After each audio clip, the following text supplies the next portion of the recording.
Saya di sini akan menerangkan sedikit mengenai moderasi beragama. Tetapi sebelum itu izinkan saya untuk memperkenalkan profil saya terlebih dahulu. Saya Muhammad Yafi Aditya dari Program Studi Sejarah dan Peradaban Islam Universitas Islam Negeri Kiai Haji Ahmad Siddiq Jember. Sebelum kita paham betul mengenai moderasi beragama, maka kita harus memisah antara kata moderasi dan juga beragama. Kata pertama yaitu kata moderasi. Moderasi berarti cara untuk kita bersikap netral, cara kita untuk berada di jalan yang tengah, tidak memihak antara dua kubu. Sedangkan kata yang kedua adalah kata beragama.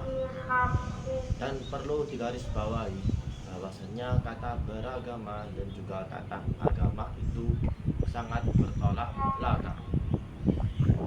Kata beragama mengacu pada seseorang yang sedang menjalankan agamanya. Sedangkan kata agama mengacu kepada agama itu sendiri. Jadi jika digabungkan, moderasi beragama adalah cara agar seseorang yang menjalankan agamanya itu bisa bersikap netral tanpa memihak pada salah satu dari kedua kubu. Dan perlu dibedakan juga bahwasanya antara moderasi beragama dan juga moderasi agama itu berbeda. Moderasi agama itu cara bagaimana agar agama tersebut bisa dinetralkan, dan itu sangat salah dan sangat bertentangan dengan moderasi beragama. Karena sejatinya agama itu sudah netral, sudah berada di tengah-tengah. Orang dikatakan melakukan moderasi beragama apabila tidak melanggar nilai-nilai dari adanya moderasi beragama tersebut. Lebih tepatnya bisa disebut sebagai prinsip dasar. Yang pertama itu adanya nilai kemanusiaan. Orang yang tidak bermoderasi beragama pasti tidak akan memiliki nilai kemanusiaan. Contohnya, nilai kemanusiaan adalah orang yang selalu melakukan sholat terus menerus tanpa memperhatikan lingkungan di sekitarnya, maka orang tersebut tidak termasuk dalam kategori moderasi beragama.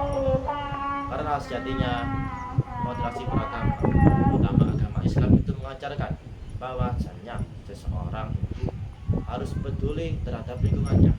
Contohnya pada saat seseorang muslim akan melakukan sholat dan dia hanya memiliki air yang sangat sedikit, maka air tersebut bisa digunakan untuk kepentingan yang lain. Contohnya kepentingan yang lain apabila ada orang yang lebih membutuhkan atau ada hewan yang lebih membutuhkan, maka air tersebut lebih baik diberikan kepada orang atau hewan tersebut. Dan orang yang akan melakukan sholat bisa dengan cara tayamum atau menggunakan wudhu. Dari keterangan tersebut sudah benar bahwasanya agama memang sudah moderat. Tapi terkadang orang yang melakukan agama tersebut itu yang kurang bermoderat. Yang kedua itu melanggar ketertiban umum. Contohnya orang yang melakukan sholat atau melakukan peribadatan agamanya di tempat-tempat yang sekiranya mengganggu orang lain, seperti di jalan raya, trotoar.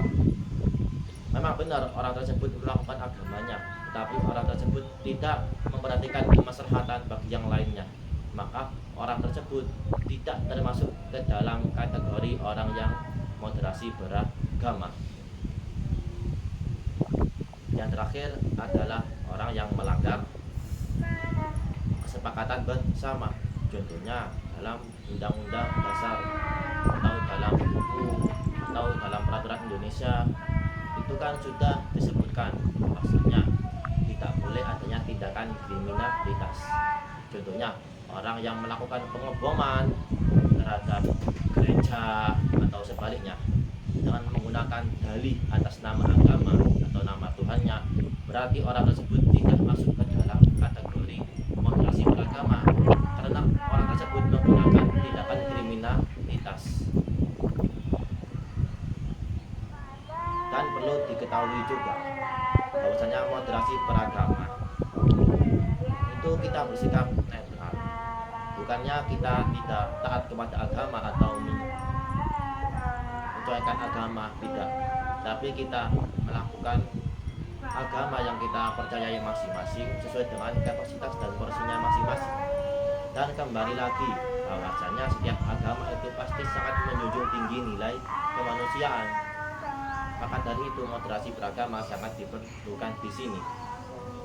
Apabila orang tersebut tidak bermoderasi beragama, contohnya ya, orang tersebut terlalu condong ke agamanya, pasti dia akan ekstremi, dia akan fanatisme terhadap agamanya, dia akan menjelek-jelekan agama orang lain. Hal tersebut tidak termasuk dalam moderasi beragama.